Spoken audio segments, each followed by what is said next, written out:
Electric bat দিয়ে মশা মারা যাবে কিনা এ মর্মে অনেক বিতর্ক আমাদের মধ্যে রয়েছে।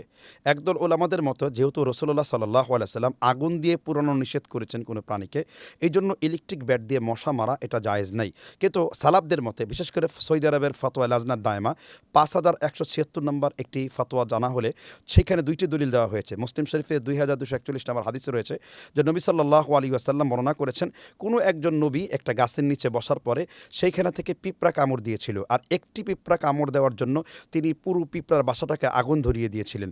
আল্লাহ সুবহানাহু ওয়া তাআলা তার উপর ওহী অবতীর্ণ করলে বললেন যে আপনি একটি পিঁপড়ার বদলে সকল পিঁপড়াকে হত্যা কেন করেছেন? কারণ সেই পিঁপড়াগুলো আল্লাহর তসবিহ করছিল। এখানে লক্ষণীয়, এখানে তাকে পুড়িয়ে মারার জন্য আল্লাহ তাআলা এই ওহী করেন নাই, বরং একটা পিঁপড়ার বদলে সকল পিঁপড়াকে মারার জন্য ওহী করেছেন। আর তাছাড়া আল্লাহ রাসূল সাল্লাল্লাহু আলাইহি ওয়াসাল্লাম অনেক হাদিসে বলেছেন যে কোনো বিষাক্ত বা ক্ষতিকর প্রাণী যদি মানুষকে আক্রমণ করে বা কষ্ট দেয় তাহলে তাকে হত্যা করা সম্পূর্ণ জায়েজ।